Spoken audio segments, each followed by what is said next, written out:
अस्सलाम वालेकुम जी दोस्तों, कैसे हैं आप। उम्मीद करता हूँ आप खैरियत से होंगे। अल्लाह के फजल व करम से आज की वीडियो शुरू करते हैं। दोस्तों आज मैं आपके लिए एक न्यू गाड़ी का रिव्यू लेकर हाज़िर हुआ हूँ।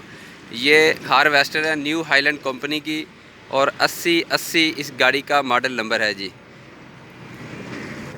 तो आए दोस्तों चलते हैं, आपको गाड़ी का रिव्यू कराते हैं, दिखाते हैं गाड़ी। ये इस गाड़ी के जी बैक टायर है पीछे का, एक दाएँ तरफ है और एक बाएँ तरफ है। ये बॉक्स है जी, 2 बॉक्स, इसमें सामान वगैरह किट रखते हैं। एलीवेटर है जी, जिंदे विच गंदम आंदी है। 15 फुट तकरीबन इहदी जी लंबाई है जी। उत्ते फिल्टर लग्या है जी।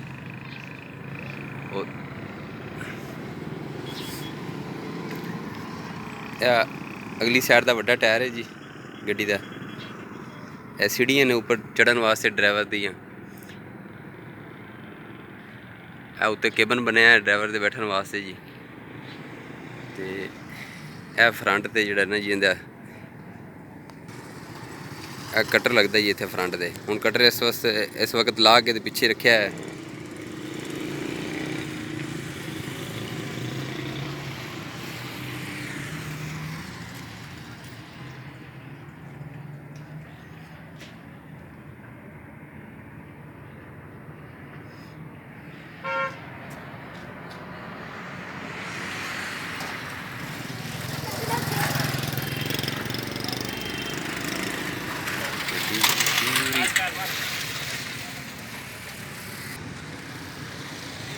दूसरा टायर है जी गड्डी का।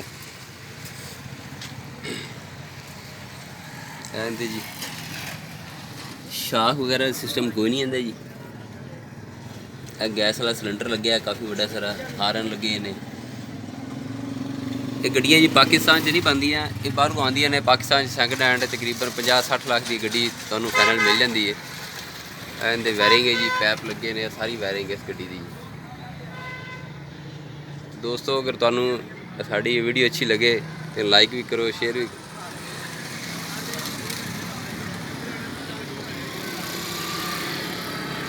तो साढ़े चैनल नूं सबसक्राइब भी करना है जी। यह गड्डी का दूसरा टायर है जी।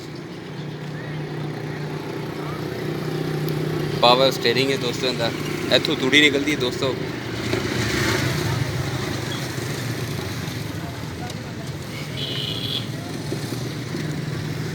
यह दोस्तों कटर है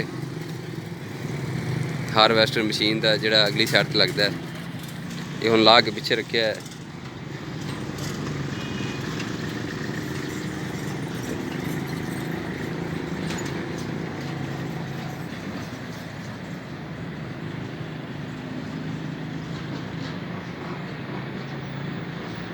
पीछे बैक छोटी लाइट लगी है जी। इन्वर्टर निक्का टायर है जी।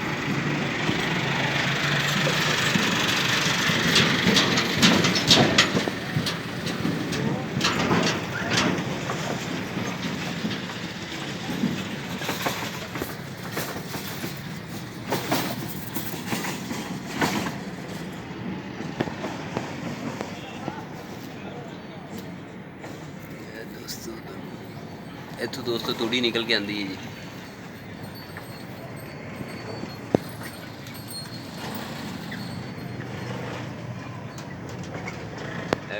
हार्वेस्टर मशीन का थल्ले का हिस्सा है जी।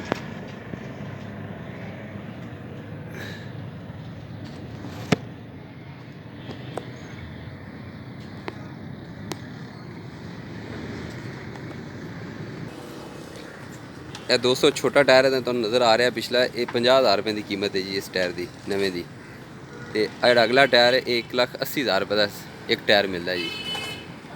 1,80,000 रुपये का एक टायर। तो यह जो कटर तुहानूं नज़र आ रहा है पिछे, 15 फुट लंबाई है इस कटर की। तो तुहानूं दिखाने उत्ते जी इहदा केबन गड्डी का, इहदे विच की यह है गड्डी का केबन जी। हार्वेस्टर मशीन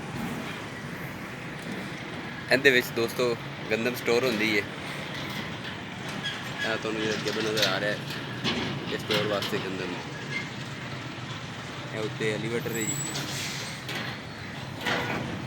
ਇਹਦਾ ਕੇਬਨ ਹੈ ਜੀ, ਸਾਰਾ ਕੰਪਿਊਟਰਾਈਜ਼ ਸਿਸਟਮ ਹੈ।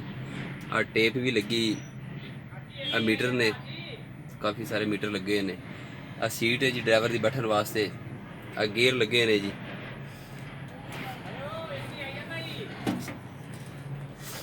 ਤੇ ਇਹ ਦੇਖ ਲਓ ਜੀ ਫਰੰਟ ਦਾ ਵਿਊ ਇਸ ਗੱਡੀ ਦਾ, ਕਿ ਫਰੰਟ ਦੇ ਵਿੱਚ ਡਰਾਈਵਰ ਬੈਠ ਕੇ ਤੇ ਉਹਨੂੰ ਸਾਰੀ ਬਿਲਕੁਲ ਬੜੀ ਉੱਚੀ ਗੱਡੀ ਹੈ ਜੀ। ਇਹ ਗੱਡੀ ਦੀ ਉਚਾਈ ਜਿਹੜੀ ਹੈ ਤਕਰੀਬਨ 15 ਫੁੱਟ ਹੈ ਜੀ। ਆ ਸਟੀਅਰਿੰਗ ਇਹਦਾ ਜੀ ਦੋਸਤੋ, ਸਿੰਪਲ ਸਾਦਾ ਸਟੀਅਰਿੰਗ ਹੈ ਦੀ, ਬ੍ਰੇਕ, ਰੇਸ, ਲੀਵਰ। ਡਰਾਈਵਰ ਯਾਨੀ ਇੱਥੇ ਬੈਠ ਕੇ ਬਿਲਕੁਲ ਆਪਣੇ ਆਪ ਨੂੰ ਸੇਫ ਔਰ ਮਹਿਫੂਜ਼ ਸਮਝਦਾ ਹੈ, ਕਿਉਂਕਿ ਇਹਦੇ ਵਿੱਚ ਮਿੱਟੀ ਘੱਟਾ, ਧੂੜ ਨਹੀਂ ਆਉਂਦੀ ਹੈ। ਸਾਰਾ ਅੱਗੇ ਸ਼ੀਸ਼ਾ ਲੱਗਿਆ ਹੈ ਜੀ। ਤੇ ਦੋਸਤੋ ਅਗਰ ਤੁਹਾਨੂੰ ਸਾਡੀ ਵੀਡੀਓ ਅੱਛੀ ਲੱਗੇ ਤਾਂ ਸਾਡੇ ਚੈਨਲ ਨੂੰ ਸਬਸਕ੍ਰਾਈਬ ਕਰੋ ਔਰ ਸਾਡੀ ਵੀਡੀਓ ਨੂੰ ਲਾਈਕ ਵੀ ਕਰੋ ਤੇ ਸ਼ੇਅਰ ਵੀ ਕਰੋ। Thank you, Allah Hafiz.